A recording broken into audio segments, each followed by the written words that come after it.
आप कबाब खरीदने जाते हैं, उसने एक अंगीठी लगाई होती है, अंगीठी में उसने कोयले लगाए होते हैं, कोयले जल रहे होते हैं, साइड पे एक छोटा सा पंखा पड़ा होता है। अब वो फैन किस लिए चलाया जाता है? आग को भड़काने के लिए, चिंगारी को भड़काने के लिए वो फैन चलाया जाता है। अच्छा, मिसाल लें कि वो अंगीठी पड़ी हुई है, उसमें कोयले भी पड़े हुए हैं, कोयलों में आग नहीं लगी हुई। अब वो बंदा रोजाना पंखा चलाता है, फैन ऑन रखता है, अब कोई फायदा होगा? कुछ हासिल होगा? अच्छा, कुछ मिले ना मिले, महीने के बाद वापता वालों का बिजली का बिल जरूर मिलेगा आपको। उस पंखे का कोई फायदा नहीं होगा। क्यों नहीं हो रहा? क्योंकि चिंगारी नहीं है। चिंगारी होगी तो उसको भड़काया जाएगा ना।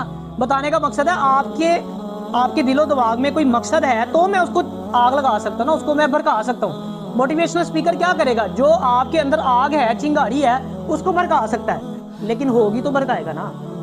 मैंने कहा कोयलों में आग लगी होगी तो पंखा चलेगा, तो ही काम